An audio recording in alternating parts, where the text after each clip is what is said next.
Well, how y'all doing this morning? Fine Monday. A little cooler still. I'd like that to go away. I'm a kind of 80s kind of guy.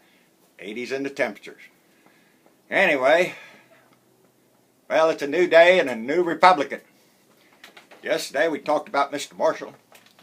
And today we're going to talk about Mr. King. Steve King, he's up in Iowa.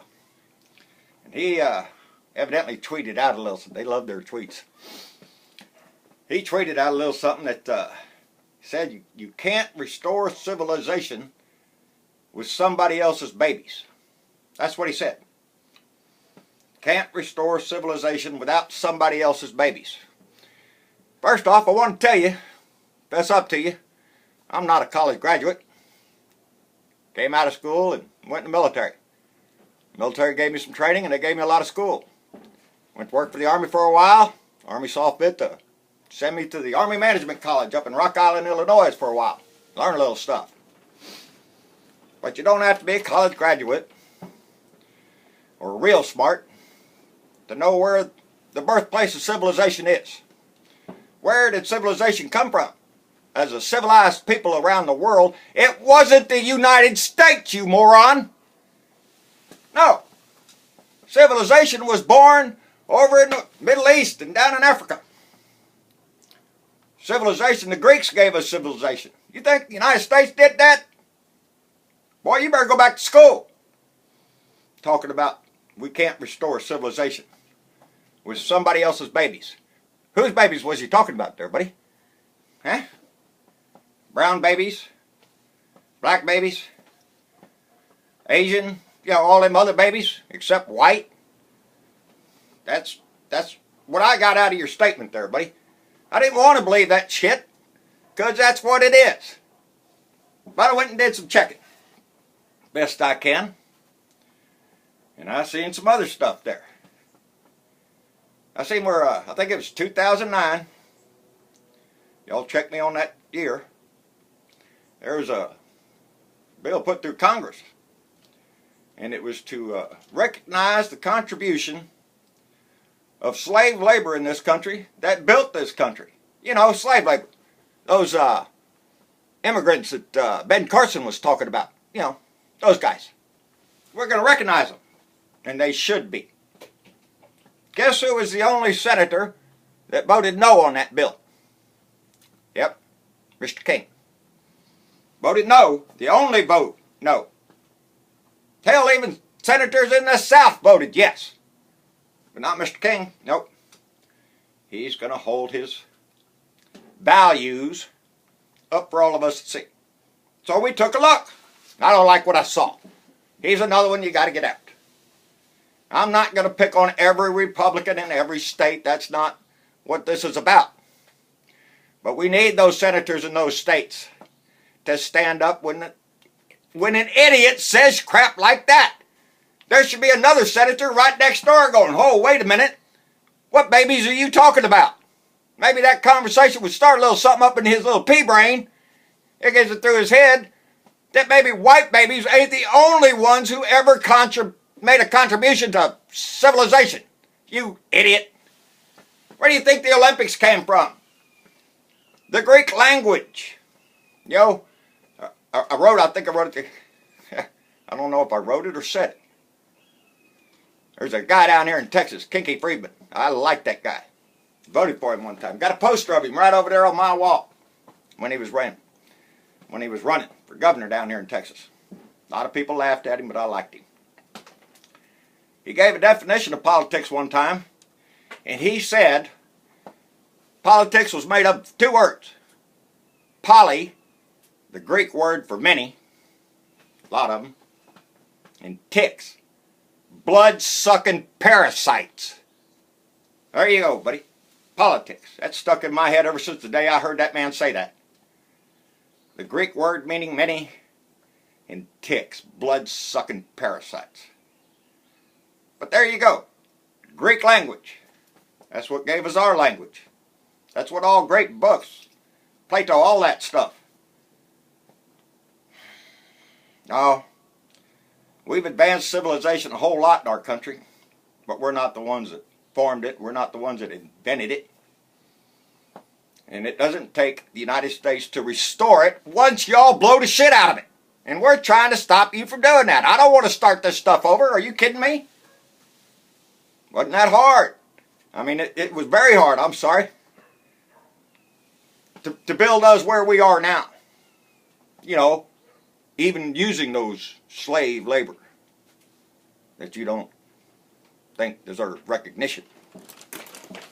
Anyway, I seen Trump this morning, and they're having his meeting, talking about health care, and I heard the moron say that, you know what they ought to do is let it go for a few more years, so that way Obamacare would just implode.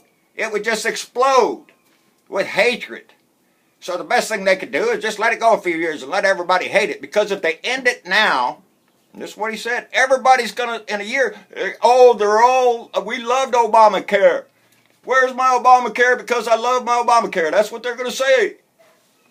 They're going to say that from now on, you idiot. Jesus. Just wait a year. Let it die. That's what he said.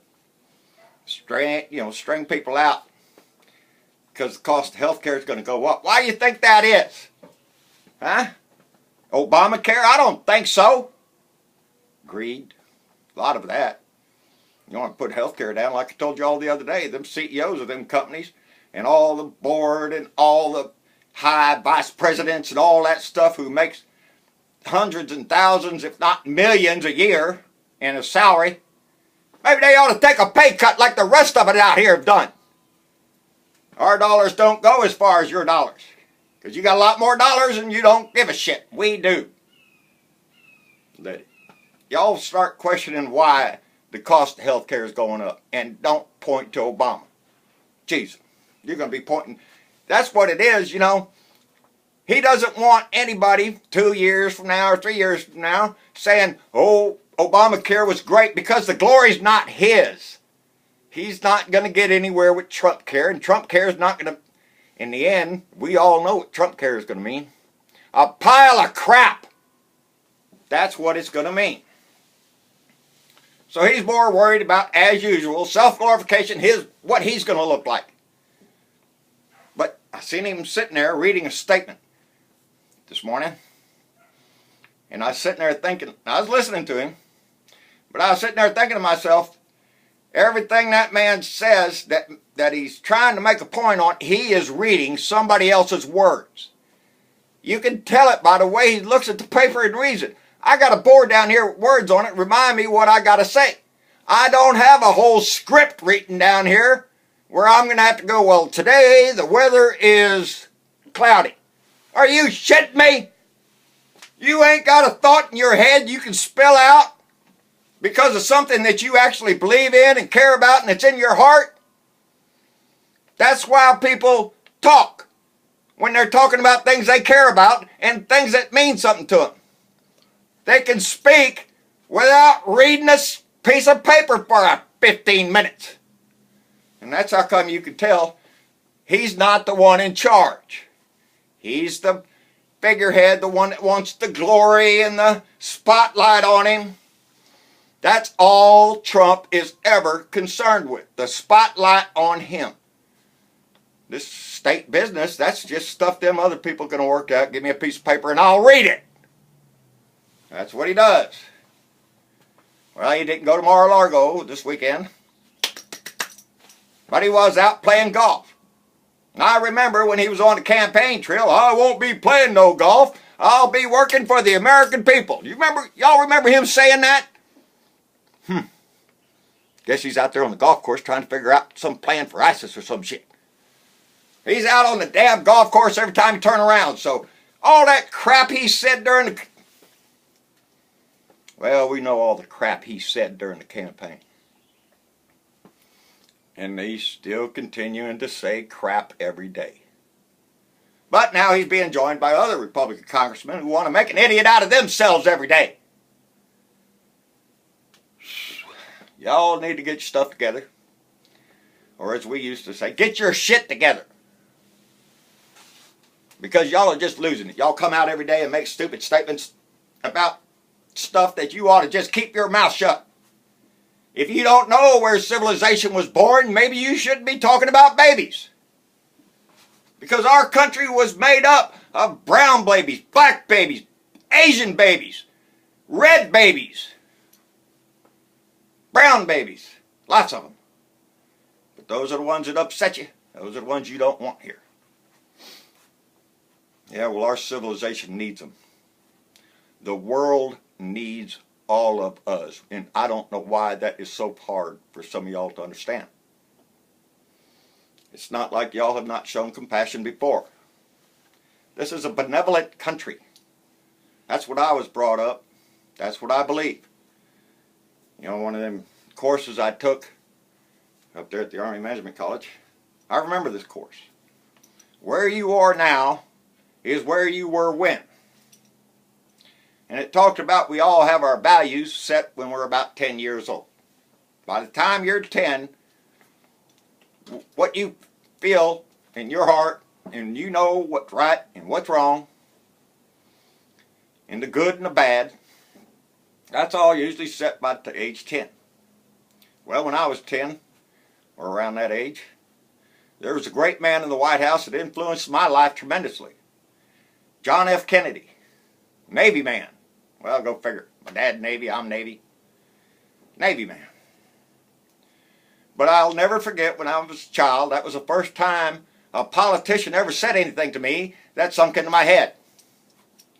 Ask not what your country can do for you. Ask what you can do for your country. In my brain, all my life, I wished I could do more for my country. Every day.